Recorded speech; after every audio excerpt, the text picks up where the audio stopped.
And Eric Lopez here alongside Victor Anderson as this is our In the Circle exclusive D2 Tuesdays and D2 review on this edition.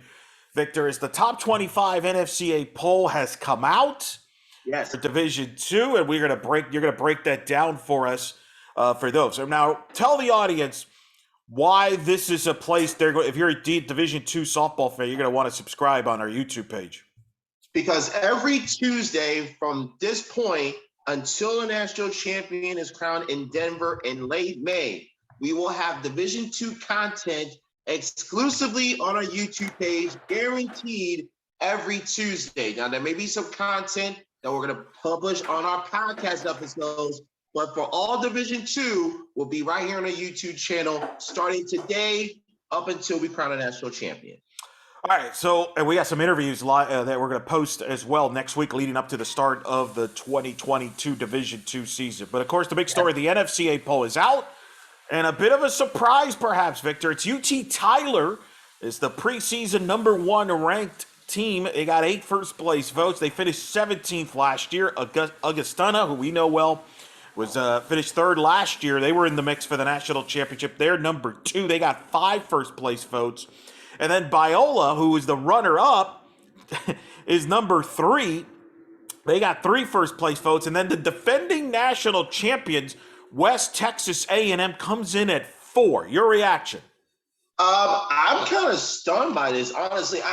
If you think about it, Eric, it shouldn't be surprising because in the regular season, it was Texas Tyler who won their Lone Star regular season championship. So I'm not surprised that they're in the top 5. And for full disclosure, I thought my top 5 would be West Texas A&M, Biola, UT Tyler, North Georgia, Valdosta State. So I got 3 of the 5, and obviously I got the order incorrect. Now, for Texas Tyler, they do return the Lone Star Conference Pitcher of the Year, Peyton Foster, 15-4, 111 ERA last year, and she was a 13 NFCA All-American.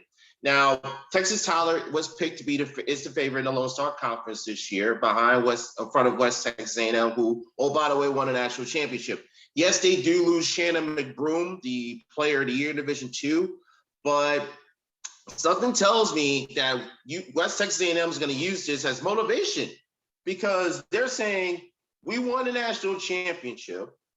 We are the defending champ. We finished number 1, and you don't even have us in the top 5. I mean, you don't have us in the top 3. They're going to use that as motivation going into the upcoming season. Oh, by the way, Eric, Lone Star Conference play is going to begin with Texas Tyler versus West Texas A&M in mid-March, which could potentially feature the number 1 and number 2 ranked teams in D2. Lone Star Conference has been a storyline. You know, we've been talking on the podcast about the fact that they might get plucked. Some teams might get plucked and move up to D1 and what the future would hold. But at least for this year, is the Lone Star Conference going into the season the number 1 conference in Division II right now? Has to be. If you look at the Lone Star Conference, you got 2 teams. You got 2 teams in the top. You got 2 of the top 5, and UT Tyler and West Texas A&M. And if you go down further, you got other schools of notes. You got Central Oklahoma, who themselves at one point was the number 1 ranked team. Oklahoma Christian there. It's going to be the Lone Star is, and then they got Angelo State, Texas A&M Kingsville, who remember 2 years ago they themselves played for a national championship. We cannot forget about that. You got Texas A&M Commerce. You got Cameron. This conference. It would not surprise me in the slightest this year, Eric, that you got 5 or 6 Lone Star teams in regionals, and you got a Lone Star versus Lone Star super regional, which is all quite possible. Let's kind of go through the rest of the top 25 and your reaction as we go with this. North Georgia, Mike Davenport and Company, number 5. Grand Valley State comes in at number 6. Valdosta State at 7. St. Anselm, number 8. West Chester at number 9, and then Concordia Irvine, Crystal Rosenthal, our good friend of our show, who's the head coach and the athletic director over there, coming in at number 10. Your reaction, 6 through 10 there? Well, Valdosta State, they're the preseason. They're second in the Gulf South Conference. Ironically enough, the team that is ahead of them in the Gulf South rankings, Auburn Montgomery, which we'll get to shortly, they were the preseason favorites in the Gulf South, but it was Valdosta State who advanced to Denver last year, hosting the South Regional. It's going to be intriguing. I'm intrigued to see how Valdosta State kind of handles things. They're led by a tremendous three-headed monster with Pennington, Richards, and Hill. Probably the best triumvirate in the Gulf South Conference. There are people at Auburn, Montgomery, and Alabama, Huntsville, and West Florida may have some thoughts about that. And what's so be so fascinating, Eric, is Nicole Pennington, the senior, led the nation in home runs last year with 24. South Region Player of the Year, NFCA First Team All-American. She's going to be once again asked to carry the load for Thomas Becerra and his offense. And Morgan Hill, two-way player for Valdosta State. She's going to be asked to kind of be that number two option in the offense. And the biggest thing, we got Abby Sweet, Allie Clay, two newcomers that they added on the roster for Valdosta State this year. And they're going to have to deal with a very loaded Gulf South Conference because I mentioned Auburn Montgomery, which we'll talk about shortly, Alabama Huntsville, West Florida, which we'll all talk about very shortly as we go through the top 25, and Mississippi College, who, let's remember, Eric, Mississippi College, we saw them in 2019 go up to Melbourne and take on Florida Tech. So let's not count out the Lady Choctaws out of the equation. Going through the rest here, Minnesota State comes in at number 11. Indianapolis comes in at 12. Lincoln Memorial at 13. Auburn Montgomery at 14, making the jump. They finished 21 last year. Oklahoma Christian at number 15. And then Southern Arkansas, 16. A little lower than we're used to seeing them. They finished 18th last year. But your thoughts there on 11 through 16? Well, it really starts with Auburn Montgomery. And I noticed here's the thing about Eric. Conference teams that have made the jump from NAIA to the D2 level, particularly the Gulf South Conference, very successful. You look at Shorter, what happened with Shorter back in 2014, their first year being eligible. They made it to the Super Regional. They made it to the Super Regionals, knocking off Valdosta State and Valdosta before running into Val Silvestrini and Virginia Tech in a South Super Regional matchup. We talked about Mississippi College. They'll make it in 2019. Auburn Montgomery, 2021. They got their preseason favorite in the Gulf South, had the best pitching staff in the Gulf South Conference, 1.63 ERA. And by the way, they hit 307 as a team, which finished second in the league and second in home runs and runs scored. So I'm not surprised Auburn Montgomery is there at the top 15. I'm more stunned that Southern Arkansas with Jason Anderson, a relation to yours truly, is only preseason number 16. I think Coach Anderson and company, they're going to use that as saying, okay, they don't think that highly about us. Okay, we're going to have to prove it on the field. And I think Southern Arkansas can quickly rise up those D2 rankings. You might want to turn your microphone on, Eric, because you're so excited about it. I'm just kind of looking over this. West Florida comes in at 17. Angelo State at 18. Georgian Court at 19. Central Oklahoma, comes in at 20. And then Colorado Mesa at 21. I think with going back to the Gulf South Conference of West Florida, they're led by their utility all-conference player, Telia Howard, who's having probably one of the best careers. And Kelsey Sweat, I feel she's going to be the leader of that pitching staff for West Florida this season. And again, we talked about Central Oklahoma. It was Central Oklahoma who hosted the regionals 1 year ago. That was won by West Texas A&M en route to that national championship. So I think the Broncos are going to try and get themselves in position, again, having to deal with that murderous schedule that is the Lone Star Conference. They're going to have to go through them in the regular season, in the conference tournaments, and in regionals, and potentially supers, depending on the seeding, and they want to get themselves to Denver.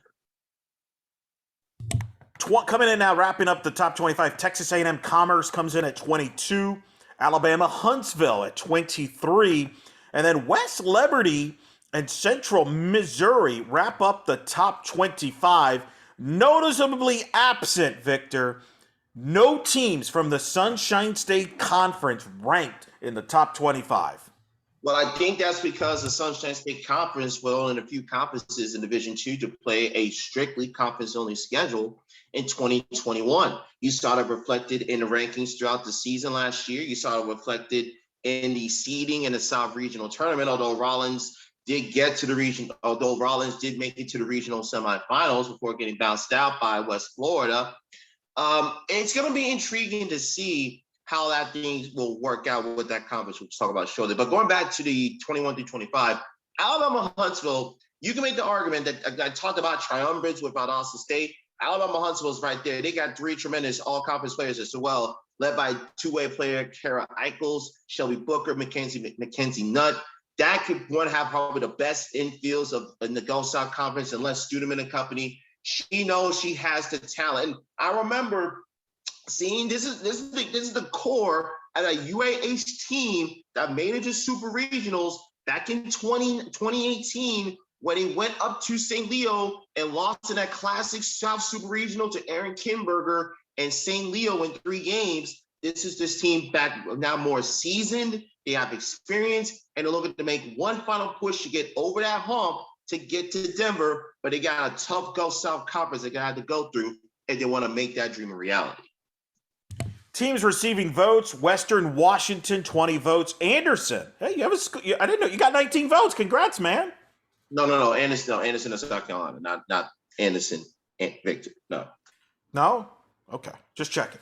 Man, I have a feeling we're gonna have fun with that all year. Texas A&M Kingsville. Boy, that's weird to see them not ranked. 15 votes. Tampa, 12 votes, obviously. Rollins, the defending Sunshine State Conference champion, 7 votes. Northwest Nazarene, 6 votes. Rogers State, 6. Kutztown, 3. Aldafi, 1. Of those teams I mentioned, or maybe somebody else I haven't mentioned, who's a team that maybe you think should be in the top 25 that's not? That is very. If it was me, I would probably maybe give credence to Rollins simply because they won a conference. But again, they did not play Tampa in the regular season last year, and there's a lot of angst about that. For the record, Rollins and Tampa are scheduled to finish the regular season playing one another, and that's going to be taking place over at Vince Naomi Family Field on the campus of the University of Tampa, May 6th through 7th. Mark down your dates and govern yourselves accordingly. But it's going to be intriguing to see, especially with the Sunshine State Conference, because everyone talks about Rollins and Tampa, and rightfully so. But we know this, Eric, following the conference as long as we've had since the inception of this podcast. There could be 4 or 5 teams that's going to contend for the title. Aaron Kimberger has another loaded team at St. Leo. Val Silvestrini in Florida Tech. They have a lot of motivation. They got the short end of the stick. But don't underestimate what Kelsey done and what she's been trying to build at Embry-Riddle. Now, she's had to go through a lot of coaching changes and some players leaving the program. Embry-Riddle could be that team that kind of sneaks from behind and kind of catches people by surprise this year in the Sunshine State Conference. Do you think if, obviously Rollins, one of the storylines is the new head coach, Christine Roser, is the head coach there now after Michelle Frew, well, we thought retired, but now is coaching over the outside out in the state of West Virginia. Do you think that had a factor in the polls? I don't think it did. I mean, I don't feel, though they try and take into account what happened on the field, but I say that and they got the defending national champions number 3, but that's a whole nother story for another day. But you can make the argument that Tampa and Rollins have the 2 best 1-2 combinations in terms of pitching in the league. Of course, with Rollins, Ali Scheinfeld and Ashley Worrell, 2 tremendous pitchers who really have been up there in terms of the tops of not only in the conference, but in America. They were both top 25 finalists for the D2 Shut Sports Pitcher of the Year award a couple of years ago. And then you look at the Tampa side of things, they got themselves some nice pieces coming back as well in terms of Gallhouse and Corin Minor. Now keep this name in mind for Tampa, because Tampa is known for bringing in transfers from D1 to D2. Mary Beth Feldman, transfer from Utah. She's a sophomore. She'll try 3 more years of eligibility. If Feldman can work her way into that rotation to not make Gallhouse and Minor have to spend extra innings in the circle and they can play more in the field. That's going to be a big benefit for Coach Leslie Cantor and company in Tampa in 2022. Tampa's had a great tradition with transfers, like you mentioned, from D1 there. Biola, interesting storyline. They have a new head coach because Nikki Reagan was the head coach, obviously moved on to her alma mater at Oregon to be the assistant coach. We interviewed her. In fact, as a matter of fact, you can find that interview on this channel here on YouTube. Final thoughts, Vic, here on this top 25. Your overall impression here as we kind of wrap up this preseason kind of breakdown of a top 25. At the end of the day, this division has always been wide open, right? Like, don't get too caught up in the rankings too much. Rankings, I feel, are it's nice for people like us to talk about, but at the end of the day, let me put it into comparison, Eric. There were in 2019, when we were really getting this going. At one point, there were 7 different teams that were ranked at the preseason number 1, and the team that won a national championship was only number 1 at the end of the season in Augustana. So just because you're it's all about being number 1 at the start of the year. It's about being number 1 in May in Denver. You're hoisting the championship trophy. Now, that quest will begin soon. It won't be on a Super Bowl weekend because the Super Bowl's been pushed back. Because obviously they didn't want to conflict with Division II softball. Clearly, no, they didn't. They didn't. They credit to Roger Goodell. They actually have some common sense in the NFL. They can figure out the whole. I know who's happy about that is Victor to some extent. On that. So D2 obviously will get going on the weekend, the first weekend of February. We'll be following. And actually, Eric, there are going to be games going on next week in weekday. Top 25 matchup: Texas A&M Commerce versus Augustana, taking place a week from Tuesday, February the 1st. So we're getting off the ground running in Division II, brother. Top 25 matchup in Commerce, Texas. Woo! Let's go. We're going to have a season preview coming up on the podcast next week about the Division II season. And again, on this channel, we're going to have a lot of content. We're going to have some coaches exclusive interviews. We're going to be posting next Tuesday. That's a big day. Victor just mentioned it's technically opening day. That's wild. What do they think they are? Major League Baseball opening up in a midweek? I don't know. Anyway, I know. What are we doing here? I don't know. What are we doing? Or the NBA. The NBA is the only sport I can think of that opens on a Tuesday. But we're going to have some exclusive interviews all day on next Tuesday. We'll reveal those on social media. Some of the coaches across the country, some of the interesting storylines will be covered in some of those interviews. And again, we'll keep you up there. We'll probably do a season preview next week, maybe on the Monday edition, since the season starts Tuesday now. This is breaking news to me. We'll see. We'll figure all that out. Victor will let me know because he's in charge. He's the producer on that. Follow us here on In the Circle SB on Facebook and on Twitter as well.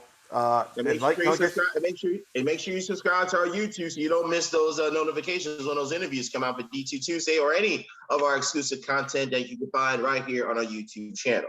And as you may have seen if you followed us on Twitter earlier, an announcement, Karen Weekly will be the special guest on the Wednesday edition of In the Circle on the podcast feed.